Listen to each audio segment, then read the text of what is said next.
ಗದಗ ಜಿಲ್ಲೆಯಲ್ಲಿ ದೇಗುಲಗಳ ಮೇಲೆ ದುಷ್ಕರ್ಮಿಗಳ ಸರಣಿ ದಾಳಿ ಮುಂದುವರೆದಿದೆ.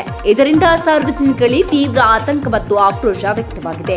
ಶಿವರಾತ್ರಿ ದಿನ ಮುಂಡರಗಿ ತಾಲೂಕು ಶಿಂಗಡಾಲೂರು ಗ್ರಾಮದಲ್ಲಿ ದೇವರ ಮೂರ್ತಿ ಭಗ್ನಗೊಳಿಸಿದ ಘಟನೆ ಇನ್ನೂ ಮುಸುಕುವ ಮುನ್ನವೇ ಇದೀಗ ಮತ್ತೆರಡು ದೇವಸ್ಥಾನಗಳು ದುಷ್ಕರ್ಮಿಗಳಿಗೆ ಗುರಿಯಾಗಿದೆ.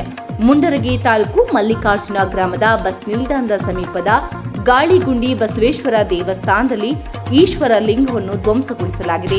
ಹಾಗೆ ಲಕ್ಷ್ಮೇಶ್ವರ ತಾಲೂಕಿನ ಆದಳ್ಳಿ ಸಮೀಪದ ದಂಡೇರಿ ಮರಿಯಮ್ಮ ದೇವಾಲಯದ ಮೂರ್ತಿಯ ಮುಖಭಾಗಕ್ಕೆ ಹಾನಿ ಮಾಡಲಾಗಿದೆ. ಗ್ರಾಮಸ್ಥರು ಈ ಕೃತ್ಯವನ್ನು ಖಂಡಿಸಿ ತಪ್ಪಿತಸ್ಥರನ್ನು ತಕ್ಷಣ ಬಂಧಿಸುವಂತೆ ಆಗ್ರಹಿಸಿದ್ದಾರೆ. ದೇಗುಲಗಳು ಕೇವಲ ಪೂಜಾ ಸ್ಥಳಗಳಲ್ಲ, ಅದು ನಮ್ಮ ಸಂಸ್ಕೃತಿ ಮತ್ತು ಭಾವನೆಗಳ ಪ್ರತೀಕ ಎಂದು ಸ್ಥಳೀಯರು ತಿಳಿಸಿದ್ದಾರೆ. ಈ ಸಂಬಂಧ ಮುಂಡರಗಿ ಮತ್ತು ಲಕ್ಷ್ಮೇಶ್ವರ ಪೊಲೀಸ್ ಠಾಣೆಯಲ್ಲಿ ಪ್ರಕರಣ ದಾಖಲಿದ್ದು ಪೊಲೀಸರು ತನಿಖೆ ಮುಂದುವರೆಸಿದ್ದಾರೆ.